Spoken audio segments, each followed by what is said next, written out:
अध्यक्ष डॉक्टर अवधेश कुमार राय जी पिछले दिनों से सांकेतिक सत्याग्रह पर बैठे हुए नेपाल के प्रखर कथावाचक पूज्य संत श्रीकांत मणि त्रिपाठी जी महाराज और कल से ही अपने मठ में उपवास पर बैठे हुए बिहार के साधु समाज के सचिव नागा महंत पूजनीय प्रकाश गिरी जी महाराज आज के इस जो ये सत्याग्रह है कि चीन के द्वारा प्रायोजित हिंदू धर्म के विरोध में जो केपी ओली के द्वारा भारत में अयोध्या नहीं है ऐसा विस्मरण किया गया और ऐसे वक्तव्य से दुखी होकर पिछले दिनों से सत्याग्रह कर रहे पूज्य संतों के चरणों को प्रणाम। और आज हम लोग इनका सत्याग्रह तोड़वाने तथा इनको वचन देने के लिए हम लोग आए हैं। हिंदू जागरण मंच के कार्यकर्ता, धर्म जागरण मंच के कार्यकर्ता, राष्ट्रीय स्वयंसेवक संघ के कार्यकर्ता कि महाराज आप जैसे प्रबुद्ध संत के होते हुए निश्चित रूप से समाज का जागरण होगा और एक नहीं कई केपी ओली भी, दुनिया के कई राक्षस प्रवृत्ति वाला चीन भी अगर एक साथ आ जाए तब भी भारत की हिंदू संस्कृति, और हिंदू माने कोई जात नहीं, हिंदू माने कोई पात नहीं, हिंदू का मतलब होता है संपूर्ण ब्रह्मांड को संरक्षण करने वाला, धरती के प्रत्येक मानव को जीने का राह बताने वाला कर्मकांड जीवन पद्धति का नाम है हिंदू। ऐसे हिंदू संस्कृति का विघटन और हिंदू संस्कृति का विनाश चाइना और केपी ओली के द्वारा संभव नहीं है। मित्रों, मैं आज से ही संतों के चरणों में निवेदन करने आया हूं कि जितना आप दुखी हैं उतना ही हम सब कार्यकर्ता दुखी हैं। वैशाली जिला बिहार के इस गांधी आश्रम के प्रांगण में इस हनुमान जी महाराज के श्री मंदिर में बैठकर हम लोग आपसे निवेदन कर रहे हैं कि आज आप अपना उपवास समाप्त करें और हम आपके संकल्प को लेकर के हिंदू जागरण मंच, धर्म जागरण मंच पूरे बिहार में जाएगा और जन जागरण करते हुए बिहार के सीमा पर ही ये नेपाल है, उत्तर प्रदेश और बिहार की सीमाओं पर यह नेपाल अवस्थित है और नेपाल कल तक हिंदू राष्ट्र था, लेकिन षड्यंत्र के तहत वहां के राजा की हत्या करके माओवादियों ने कब्जा कर लिया। आज की तिथि में जो हम देख रहे हैं उसी षड्यंत्र की ये सब उपज है कि आज प्रधानमंत्री केपी ओली कह रहे हैं कि राम भारत में पैदा नहीं हुए, अयोध्या सरयू के तट पर नहीं है। ये इसलिए बोल रहे हैं कि मार खा चुका चाइना को वो खुश करके चाइना के बक्से से, उसके कोष से उनको धन मिल रहा है। चीन की जो महिला राजदूत है वो उनके हरम में पहुंची हुई है। विनाश काले विपरीत बुद्धि। मित्रों, नेपाल के अंदर 52% जो लोग हैं वो मधेसी कहलाते हैं। ये मधेसी कौन है? ये जो बिहार से, उत्तर प्रदेश से जो लोग वहां बसे हैं, जिनका रोटी बेटी का संबंध है, वो सब के सब मधेसी कहे जाते हैं। ये 52% है।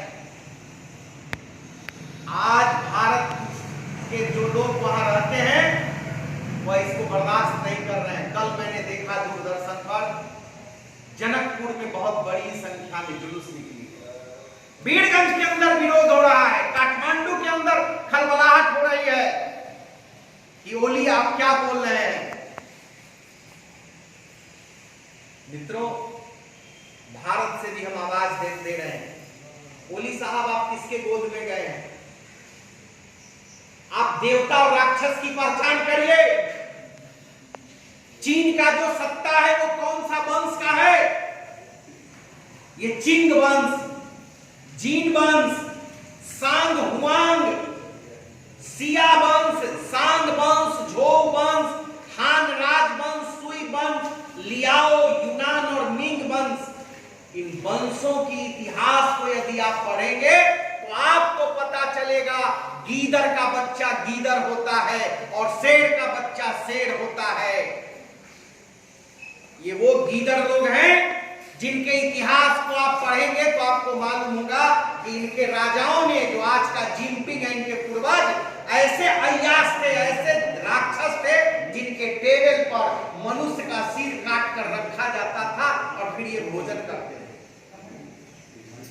हजारों हजारों माताओं बहनों को ये नंगा करके अपने हरम में रख के उसको यातना देते थे और ये खुश हुआ करते थे।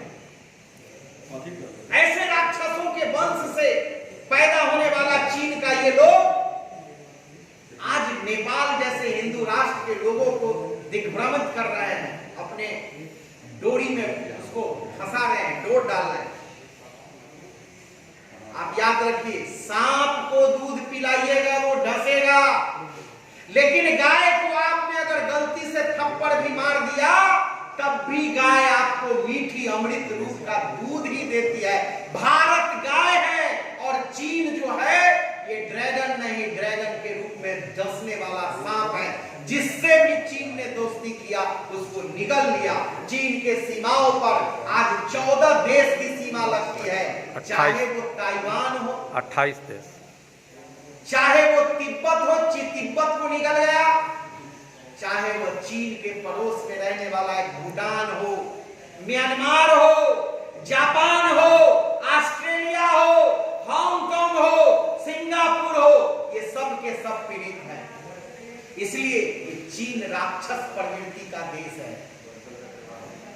मैं करवत प्रार्थना करता हूं नेपाल की जनता से कि समय रहते हिंदू संस्कृति के देश नेपाल की आप जनता जगे, विद्रोह करें, आंदोलन करके वहां के प्रधानमंत्री के ओली को मजबूर करें कि वो चीन के गोद से निकल जाए।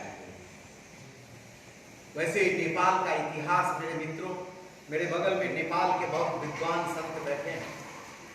मैं नेपाल के लोगों को बताना चाहता हूं, ये नेपाल का पुराना नाम गोपाल देश है। अब 5000 वर्ष पहले जाइए तो नेपाल का नाम गोपाल देश है। इसका नाम नेपाल कब पड़ा हम सब जानते कथा कि इंद्र ने एक बार दुष्टता के कारण जब अहिल्या का मान भंग किया था तो भगवान राम ने सजा दे दी थी। लक्ष्मण ने जब तीर उठाया तो कहा कि इंद्र को समाप्त कर देंगे। राम जी ने कहा इंद्र को जान से मारने की, प्राण दंड देने की जरूरत नहीं है। इंद्र की सजा यही होगी कि आज के बाद से इंद्र की पूजा धरती पर नहीं होगी। और भगवान राम ने उसको बहिष्कार किया। इसीलिए आज तक धरती पर इंद्र की पूजा हिंदू समाज नहीं करता। लेकिन राम का अगला जन्म जब कृष्ण बनकर हुआ तब वही इंद्र ने फिर से गड़बड़ी की और कन्हैया के नगरी वृंदावन ब्रज के अंदर भयंकर वर्षा हुआ।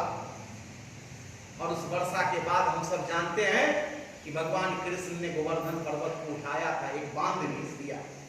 इंद्र को तब भी मुंह की खानी पड़ी थी। इंद्र के खिलाफ विद्रोह था वो, लेकिन इंद्र भी चुप नहीं बैठा। वो नेपाल जिसका नाम गोपाल देश जिसको हम बता रहे हैं, नेपाल के पहाड़ों पर रहने वाले जो ग्वाल लोग थे वो गाय पालन का काम करते थे। इतनी भयंकर वर्षा हुई कि आज का जो काठमांडू है जिसको कहते हैं कटोरा जैसा, वो वर्षा से डूब गया। वहां के ग्वाल वाल हाहाकार किए, बोले वृंदावन कहां हो कन्हैया, दौड़ो। कहते हैं कि कृष्ण भगवान तुरंत अपने बलराम को बुलाया और कहा बलराम मैंने अभी अभी इंद्र को दंड दिया, इस बार तुम दंडित करो। बलराम जी ने कहा भैया करना क्या है? बोले जाओ नेपाल का उद्धार करो। हल लेकर के बलराम जी गए थे काठमांडू में, और काठमांडू जो कटोरे से जैसा है, आज भी काठमांडू के चारों ओर से पहाड़ है, वो कटोरा वर्षा के जल से डूब गया था। तब बलराम ने हर पकड़ के लाखों लोगों को कहा अपने अपने हाथ लगाओ, और हल से वहां पहाड़ का सीना चीरा गया, और वो जो सीना चीरा गया उसी से बागमती मैया प्रकट हुई है। बागमती की धारा फूट पड़ी, और वो कटोरे में जितना पानी था वो वहां से निकल गया। जब बलराम चलने लगे तो उन्होंने कहा नहीं नहीं, आप यहीं रुकिए। लोगों ने भगवान कृष्ण की पूजा की विनती की, जो आप आइए, लेकिन भगवान कृष्ण ने कहा नहीं, संभव नहीं है आज नेपाल पर आना। तब लोगों ने कहा कि इस नेपाल का उस समय जो नाम था, इसकी रक्षा आपने की है इंद्र से, इसलिए अगर कन्हैया तुम नहीं भी आओगे तो आज से मैं इस देश का नाम तुम्हारे नाम पर गोपाल देश रखता हूं। लेकिन गोपाल देश जब नामाकरण किया गया तो भगवान कृष्ण ने एक वचन लिया था वहां के लोगों से, कहा देखो कृष्ण हार मांस का पुतला है, मैं हूं, कल नहीं रहूंगा, लेकिन गाय सदा रहेगी धरती पर। हम में और गाय में किसी एक को चुनना पड़े तो कृष्ण को भूल जाना, लेकिन गाय को बचाना, उसको जरूर सम्मान देना, क्योंकि मेरी भी मां गाय है। कहते हैं कि एक दिन एक चरवाहा गाय लेके चरा रहा था उस गोपाल देश में। चराते चराते उसने देखा गाय कहीं खो गई। वो गाय को ढूंढ के लाया तो उसके थन में दूध नहीं था। कई दिनों तक उसके गुम होना और उसके छाती से दूध का निकल जाना आश्चर्य हुआ उस चरवाहा को। उसने एक ऋषि को बताया, महाराज मेरी गैया रोज हमसे भटकती है और अपना दूध कहाँ छोड़ती है पता नहीं चलता। ऋषि ने कहा यह चमत्कारी गाय है, चलो मैं देखता हूं। जब वो गाय के पीछे पीछे गए तो उन्होंने देखा कि उस गोपाल देश के उसी पहाड़ के ऊपर वो गाय एक जंगल में जाकर अपनी थन को फैलाती थी और उसके सारे दूध उस जंगल में गिरते थे। ऋषि ने कहा रुक जाओ, गाय दैविक होती है, यहाँ जंगल हटाया गया तो उसी जंगल के नीचे से एक विशाल शिवलिंग निकला, क्योंकि धरती पर जितने भी मंदिर है उसकी खोज गाय ने की। अयोध्या गाय ने खोजा, जगन्नाथपुरी को गाय ने खोजा, तिरुपति बालाजी को गाय ने खोजा है। उसी तरह जिसको हम पशुपतिनाथ कहते हैं वो गाय ने ढूंढा, जय जयकार हो गई। लोगों ने कहा इस गाय का क्या नाम है? तो चरवाहे ने कहा इसका नाम है ने। उसी के ने के नाम पर उसने कहा, भगवान कृष्ण का वचन याद आया कि मुझे भूलना लेकिन गाय को मत भूलना, तो उसमें से गो शब्द हटाकर ने शब्द जोड़ा गया गोपाल के जगह पर। उसी दिन से इस गाय के नाम पर उसका नाम हो गया नेपाल। बोलो गौ माता की नेपाल बना। लेकिन लोगों ने कहा कि ये जो काठमांडू है कटोरा जैसा, ये पत्थर को क्या कहेंगे? लोगों ने कहा ये पशु रूप में गाय है, इसलिए आज से इसका नाम पशुपतिनाथ होगा। पशुपति से लेकर तिरुपति तक और पशुपतिनाथ से लेकर विश्वनाथ तक का रिश्ता एक है। यादवों ने उस देश के अंदर 400 वर्ष तक शासन किए हैं। उसी पशुपतिनाथ उस मंदिर के आसपास के ग्वालों का शासन रहा। मत भूलो चीन कि जिस दिन भारत का हिंदुत्व जगेगा तुमको पलट करके चीन में फेंक देगा और पूरे नेपाल पर गाय संस्कृति की कब्जा होगी, क्योंकि गाय से ही गोरख है, गाय से ही गोरख है। ये गोरख जो कहे जाते हैं, जिसने नेपाल में गाय को रखा वही गाय रखा से गोरख कहलाया है। नेपाल के सबसे बड़े मंदिर में गणना होती है एक और पशुपतिनाथ का जो गाय के नाम पर है, तो उसके सबसे बड़े संत का नाम है गोरखनाथ, जो गाय से जुड़े हुए हैं, जो गोरखपुर कहलाता है। गोरखपुर में 14 जनवरी को जो मेला लगता है, नेपाल के लोगों के द्वारा ही उसकी पहली पूजा का अधिकार दिया जाता है। जब तक भारत में गाय है, जब तक भारत में कृष्ण है और जब तक गोरख है, तब तक नेपाल भारत से अलग नहीं हो सकता। चीन की दलाली भले कर ले, लेकिन आने वाले समय में जिनपिंग को आंख खानी पड़ेगी। और निश्चित रूप से हम सब लोग पूज्य संतों के चरणों में वचन देते हैं, इस हमारे कार्यकर्ता, हिंदू जागरण मंच का कार्यकर्ता, धर्म जागरण का कार्यकर्ता इस अभियान को चलाएगा। आज हम लोग दुखी हैं, लॉकडाउन के अंदर ये जो कोरोना का महामारी है, ये भी चीनी कोरोना है। चीन तो पराजित हो रहा है, हम कोरोना से भी निकलेंगे। पाकिस्तान और चीन को भी जवाब दे रहे हैं सीमा पर, और ये नेपाल की ओर से जो हमको एक तरह से चैलेंज दिया गया उसको हम लोग स्वीकार करते हैं। और आज हम लोग चीन के प्रधानमंत्री का जो झंडा है, जिनपिंग का झंडा का आज जलाते हुए हम प्रतीकात्मक आंदोलन शुरू कर रहे हैं। और दूसरा कि नेपाल के जो ये दलाल ओपी है, ओली साहब, उनका एक पुतला दहन करके हम विरोध प्रकट करते हैं। सभी कार्यकर्ता दूरी बना करके ही उस अग्निदाह कार्यक्रम में शामिल होंगे। इतना ही कहते हुए कि निश्चित रूप से भारत और नेपाल जो है यह हिंदुत्व और उसके संस्कृति के अनुरूप ही रहेगा, चलेगा, बसेगा। इतना ही कहते हुए हम अपनी वाणी को विराम देते हैं। जय भारत, जय नेपाल, हर हर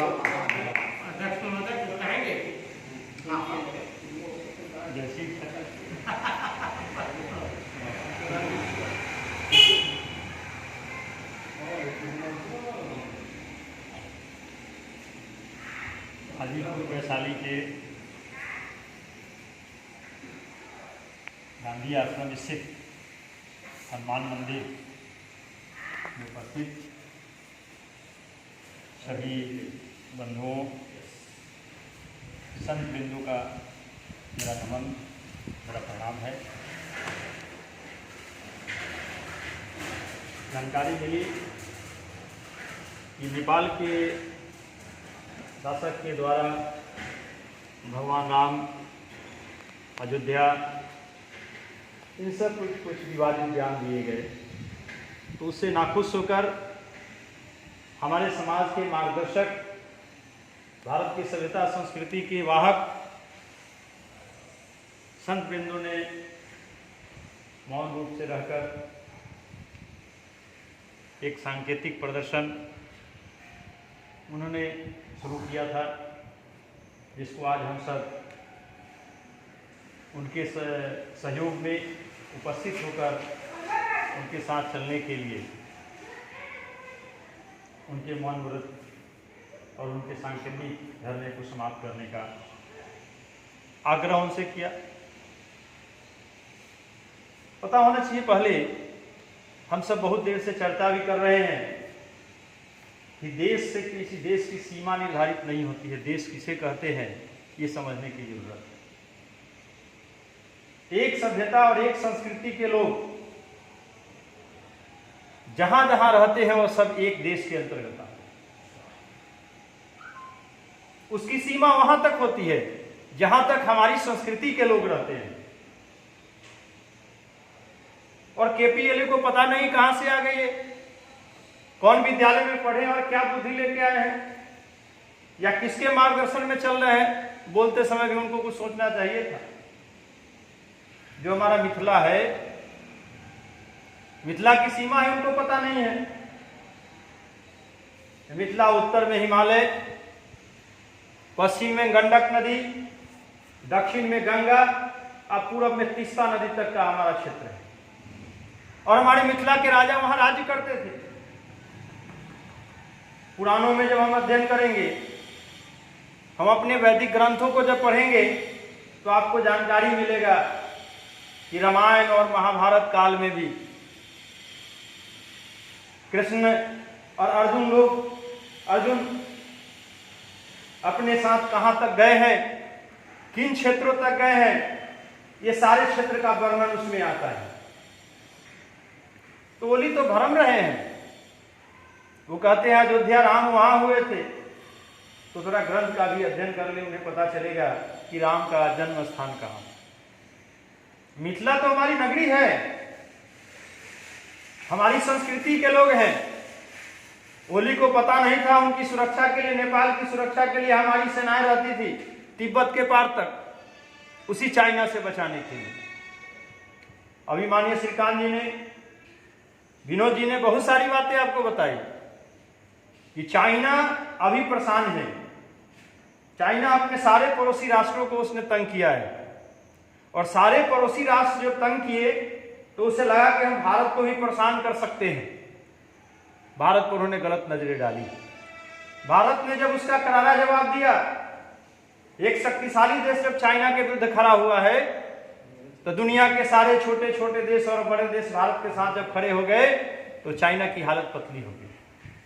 और चाइना ने जब देखा कि अब भारत से हम डायरेक्ट नहीं लड़ सकते हैं, वो पहले वाला भारत नहीं है, तो उन्होंने चीन को अपनी राजदूत के माध्यम से अपने संदेश को चीन में फैलाना शुरू किया, नेपाल में फैलाना शुरू किया। केपी ओली आज नेपाल को पूरा चाइना के गोद में लेकर कूदे हुए। चाइना कह रहा है हमेशा तुम ऐसे ऐसे बयान दो ताकि भारत के ध्यान, क्योंकि भारत की एक समृद्ध जो संस्कृति है वो सनातन संस्कृति है, उसमें भगवान राम का एक स्थान है। अगर उस पर तुम कुछ बोलोगे तो सारे लोगों का ध्यान उस ओर जाएगा और चाइना की तरफ से हमारा ध्यान अलग हो जाएगा। जब चाइना की तरफ से उनका ध्यान अलग होगा तब हम कुछ करने में बनेगा। नहीं तो अगर जो परिस्थितियां उत्पन्न हो रही है उस चाइना को पता नहीं है कि भारत क्या कर सकता है। तो ये बहुत बड़ा षड्यंत्र है। हम केवल देख रहे हैं कि केपी ओली बोल रहा है, बोल ही नहीं रहा है, वो चाइना के इशारों पर इसलिए बोल भी रहा है ताकि आपका ध्यान जो चाइना के द्वारा विवाद में खड़ा हुआ था, जो आपने प्रतिकार शुरू किया उसकी तरफ से मुड़ जाए। इसको ध्यान में रख के भी वो काम कराता है। पूरे अगर हम शास्त्रों का भी अध्ययन करेंगे, पूरी चीजों का जब ध्यानपूर्वक हम अध्ययन करते हैं तो पता चलता है कि जो चाइना की संस्कृति है वो हमसे विपरीत है, और भारत की संस्कृति है वह ऐसी संस्कृति है जिसके सामने दुनिया नतमस्तक है। वो देखता है कि भारत जैसी देश जो है बगल में शक्तिशाली खड़ा है, इसकी संस्कृति इतनी मजबूत है, हम इसको क्यों नहीं थोड़ा सा परेशान करें।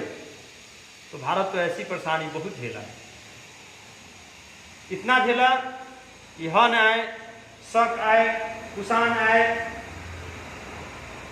फ्रांसीसी आए, डच आए, अंग्रेज आए, भारत का कुछ बिगाड़ नहीं पाए। ये चाइना क्या कर सकता है? कुछ नहीं कर सकता भारत का। हमने थोड़ा सा तो एक्शन लिया है अभी कि हम उनकी वस्तुओं का उपयोग नहीं करेंगे और उनके चाइनीज ऐप का इस्तेमाल नहीं करेंगे। चाइना की हालत पतली है। तो ये पाकिस्तान से अपना व्यापार बढ़ाने के लिए जो सड़क बनाए, जो पीओके से लेकर सड़क बनाया है, भारत उस पर कहीं अपने अधिकार में नहीं ले ले, इसको भी ध्यान में रखकर पाकिस्तान की तरफ से भारत का ध्यान नेपाल की ओर मोड़ने के लिए भी यह षड्यंत्र रचा गया। हम सब भारतवासी देश के साथ तो खड़े हैं, इसकी घोर निंदा करते हैं, और ओली और चीन के जो शासक हैं वह इस फिराक में न रहे कि भारत हमारा चुप बैठने वाला है। हमारा भारत अपने संत समाज के नेतृत्व में जब जरूरत पड़ेगी उस समय हर कार्य के लिए वो साथ में खड़े हैं। इसलिए हम सब फिर निवेदन करते हैं महाराज जी से कि आप अपने जो व्रत रखे हैं उसको समाप्त करते हुए जनता को जागरूक करें, और जागरूक करके इस जो गलत भ्रम फैलाया गया है इसको दूर करने का प्रयास करेंगे, और हम सब बंधु आपके साथ आपके सहयोग में आपसे लगे रहेंगे। नमस्कार। निवेदन है।